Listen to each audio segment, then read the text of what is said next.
الرحمن الرحیم۔ عزیز طلباء و طالبات، السلام علیکم۔ آج کا ہمارا لیکچر مضمون نویسی پہ ہے اور ہمارا عنوان ہے ادب اور زندگی کا تعلق۔ عزیز طلباء،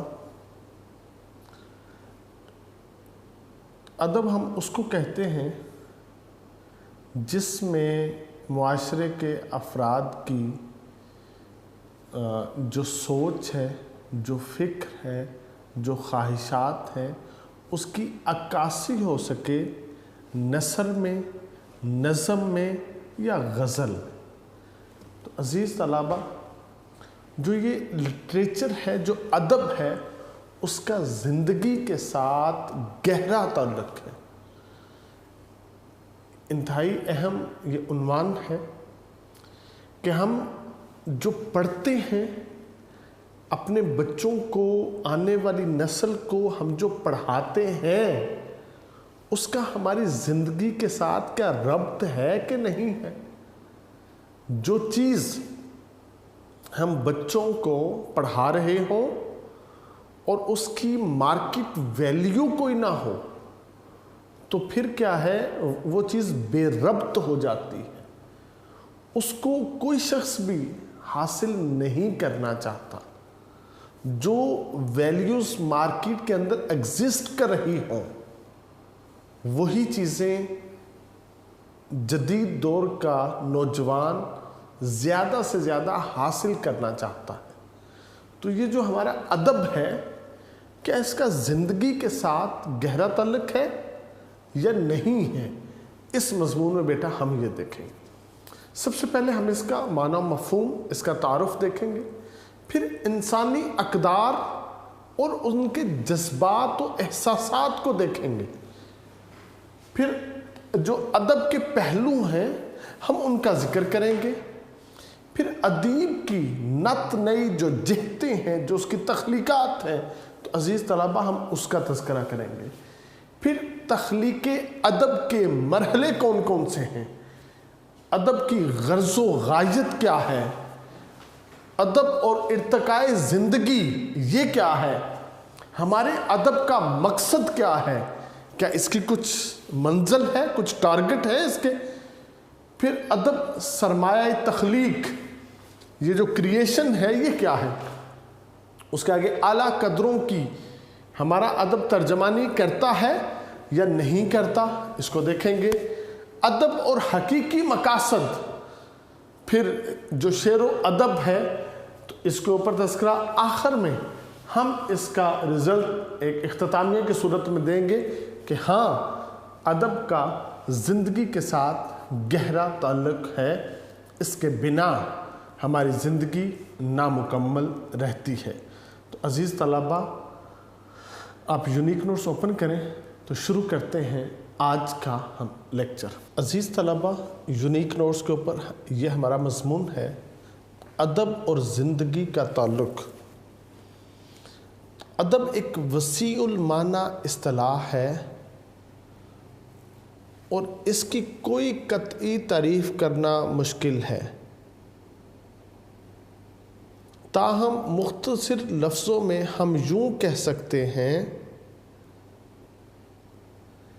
کہ جن تحریروں میں خواہ وہ شاعری ہوں یا نثر، انسانی اقدار اور جذبات و احساسات کو موزوں اور دلکش پیرائے میں بیان کیا گیا ہو، وہ تحریریں ادب کے ذیل میں آتی ہیں۔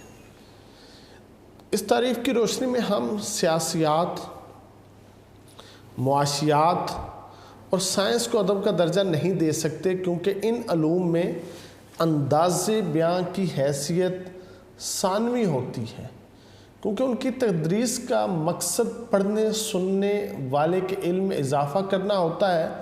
البتہ یہ ممکن ہے کہ ان علوم میں پائے جانے والے فکری اور واقعاتی عناصر کو ایسے دلکش اور پرتاثیر طریقے سے بیان کیا جائے کہ اس میں ایک ادبی شان پیدا ہو جائے۔ تاہم تمام معنوں میں ادب وہی کہلائے گا جس میں ہم اپنی معاشرتی اور تہذیبی اقدار، انسانی زندگی کے تجربات و مشاہدات اور احساسات کو شاعری یا نثر کے دلکش پیرائے میں بیان کرتے ہیں۔ ادب میں کئی پہلو سامنے آتے ہیں، مثلاً ادیب کے تجربات، احساسات، خیالات، مشاہدات، علوم و فنون اور فکر و نظر وغیرہ۔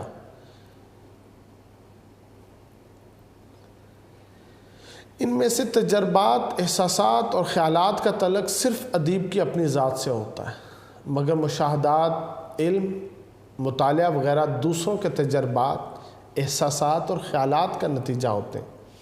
ایسا بہت کم ہوتا ہے کہ ادیب کی تخلیقات صرف اس کے ذاتی تجربات، احساسات اور خیالات پر مبنی۔ اس کی وجہ یہ ہے کہ ہر انسان کے ذاتی تجربات، احساسات اور خیالات تمام انسانوں کے احساسات و خیالات کے مقابلے میں محدود ہوتے ہیں۔ اس لیے ایک نثر نگار یا شاعر کو اپنے ماحول کا جائزہ لینے کے بعد، یا دوسرے لفظوں میں زندگی کی حقیقی قدروں کا مشاہدہ کرنے کے بعد، خیالات کو لفظوں کا روپ دینا پڑتا ہے۔ چنانچہ ہر قوم اور زبان کے ادب میں انفرادی نہیں بلکہ اجتماعی خصوصیات ہوتی ہیں۔ بعض ادیب نہ صرف ایک قوم یا زبان بلکہ بین الاقوامی حالات و واقعات اور مشاہدات سے متاثر ہوتے ہیں۔ اس لیے ان کے ادب میں قومی نہیں بلکہ عالمگیر خصوصیات موجود ہوتی ہیں۔ عام طور پر ادب کو تخلیق کرنے کے 4 مرحلے شمار کیے جاتے ہیں۔ پہلا مرحلہ، کسی خیال کا ذہن میں بیدار ہونا۔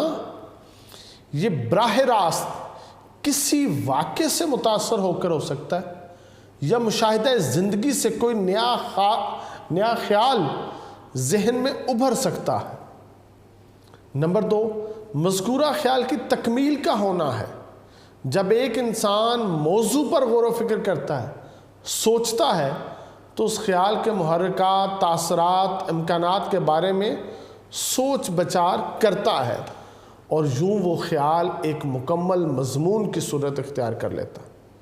نمبر 3، اظہار بیان کہ تخلیق کار اس خیال کے اظہار کے لیے مناسب اور موزوں الفاظ منتخب کرتا ہے۔ نمبر 4، ادا کا انداز یا لفظوں کی تراش خراش جس کا تعلق ادب کے فنی پہلو سے ہوتا ہے، کیونکہ ادب میں 2 چیزیں ہوتی ہیں، کیا کہا گیا ہے اور کیسے کہا گیا ہے۔ پہلے کا تعلق فکر یا سوچ سے ہے، جبکہ دوسرے کا تعلق فنی پہلو سے ہے۔ چنانچہ اچھی ادبی تحریر وہی سمجھی جاتی ہے جس میں ان دونوں پہلوؤں کا توازن اور امتزاج موجود ہو۔ ادب کی غرض و غایت کا مختصر جائزہ لینے کے بعد اب ہم زندگی اور شعر و ادب سے اس کے تعلق پر روشنی ڈالتے ہیں۔ مثلا زندگی کے بارے میں عام نظریہ یہ ہے کہ موجودات عالم کا گہری نظر سے مطالعہ کیا جائے تو جمادات، نباتات اور حیوانات کی صورتیں سامنے آتی ہیں۔ پھر چونکہ شعور و نطق کے اعتبار سے انسان تمام حیوانات سے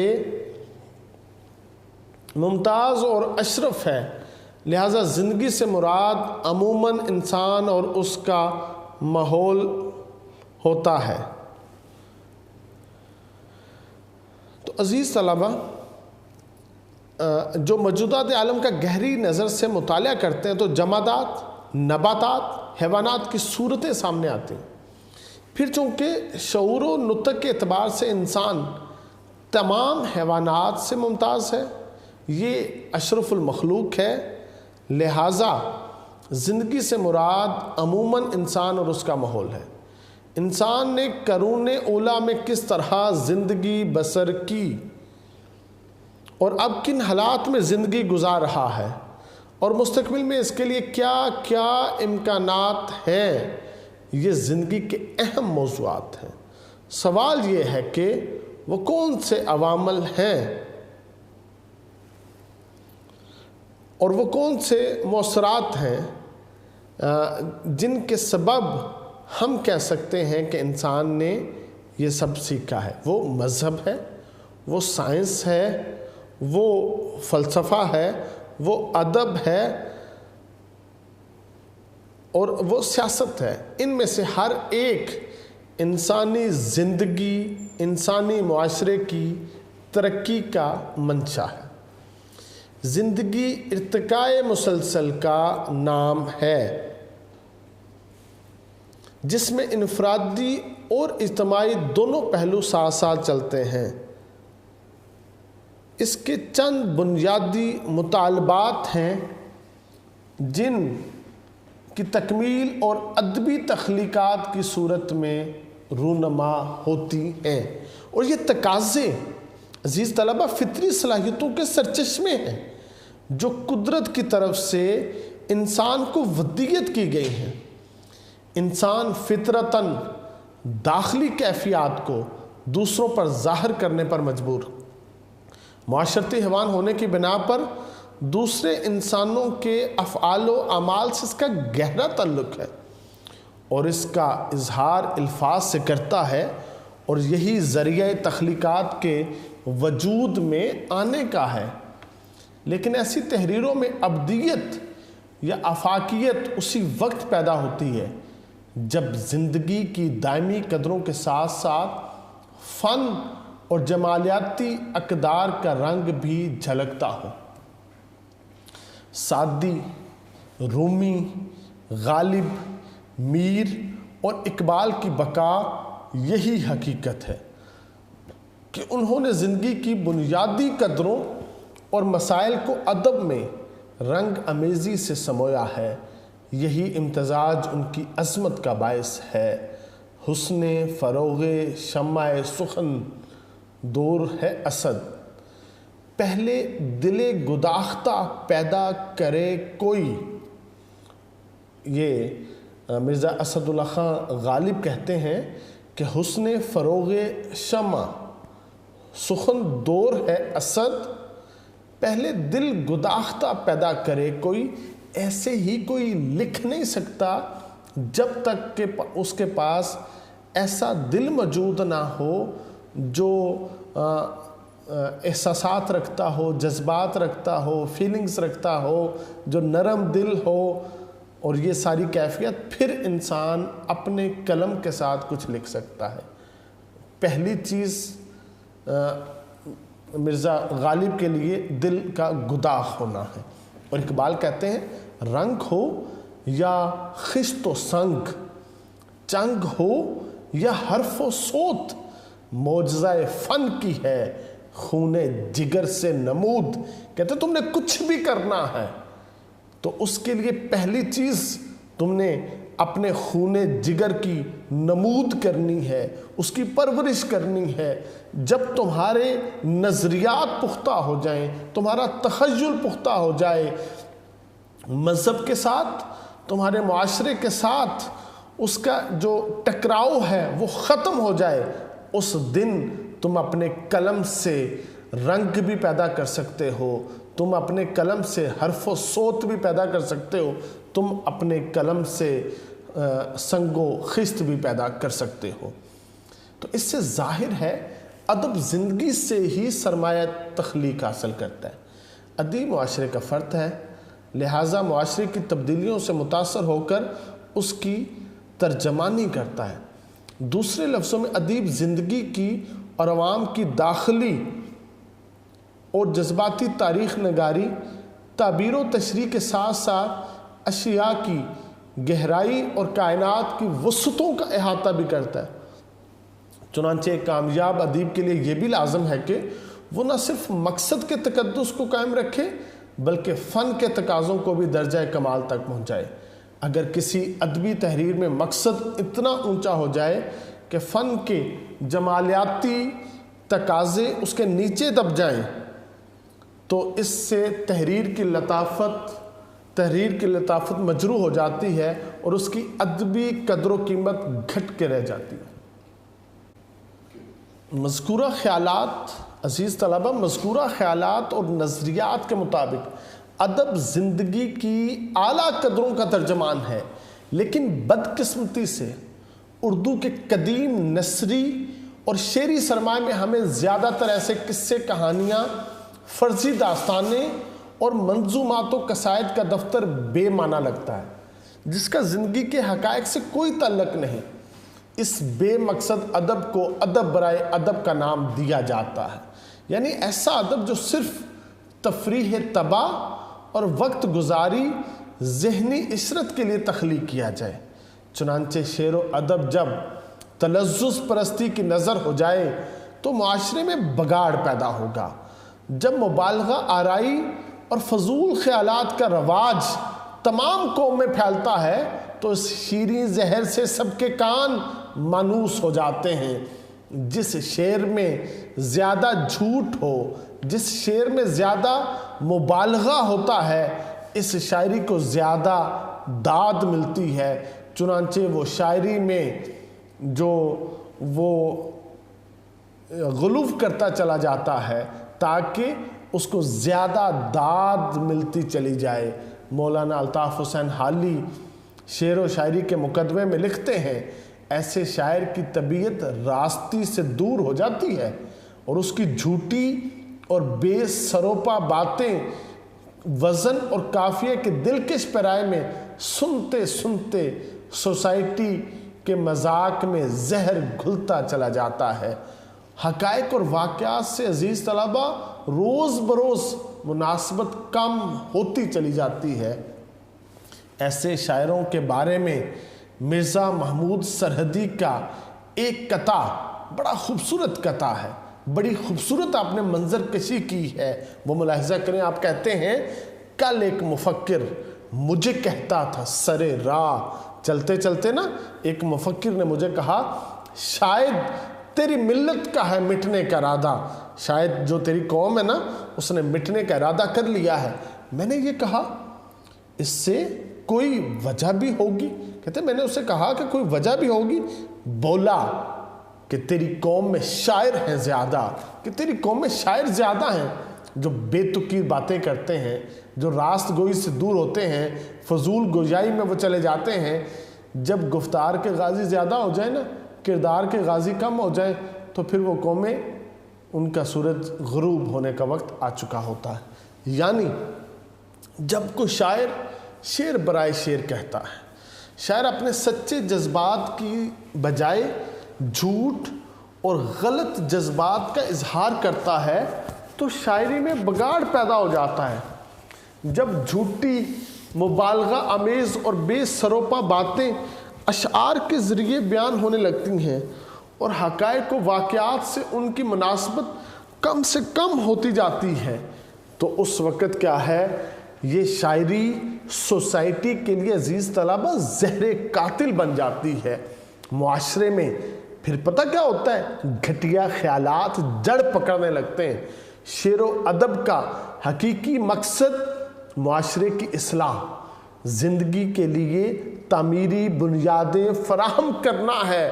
جن لوگوں کا یہ خیال ہے شاعری کو سیکھنے کا فن ہے، انہیں جان لینا چاہیے کہ شاعری رسمی یا اکتسابی فن نہیں کہ صرف نقل کرنے سے آ جائے، یہ عطیہ خداوندی ہے۔ اچھا شعر اپنے خالق یعنی شاعر کے دل کی آواز ہوتا ہے۔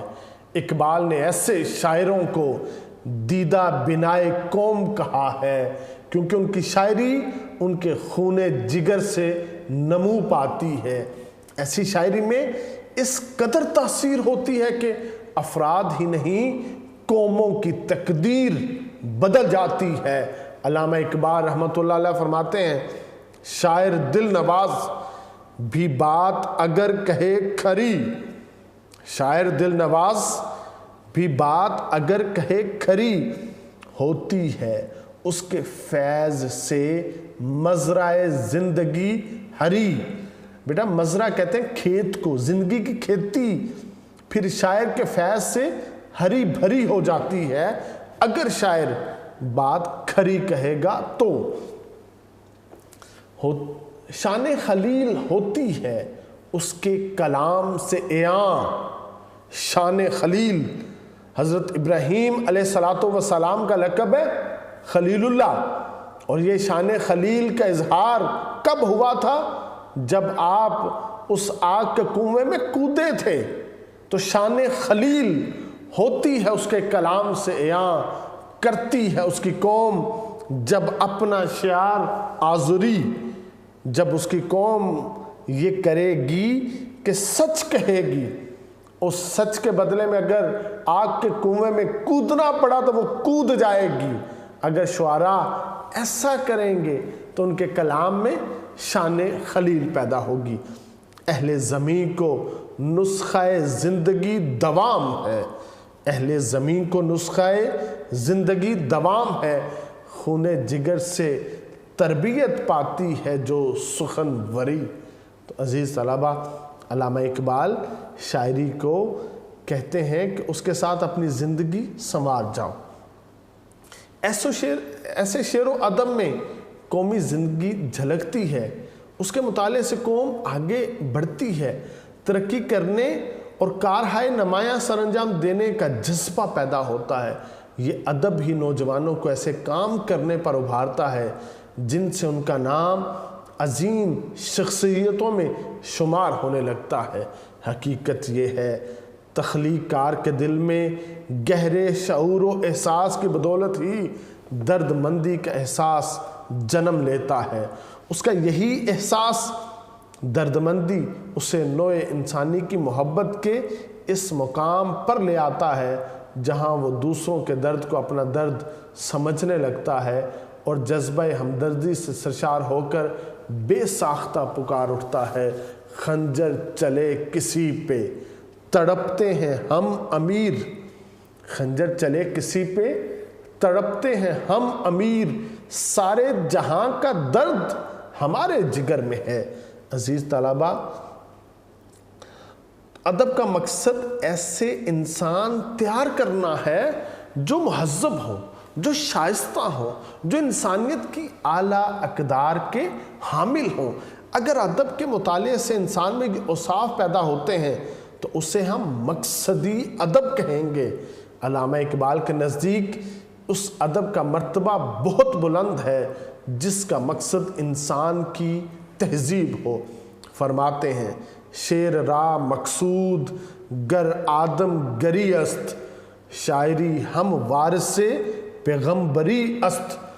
اگر تو جو ہے نا وہ انسانیت کی تہذیب ایک شاعر کا مقصد ہے نا، تو پھر اس کو یہ شاعری پیغمبری سے ورثے میں ملی ہے۔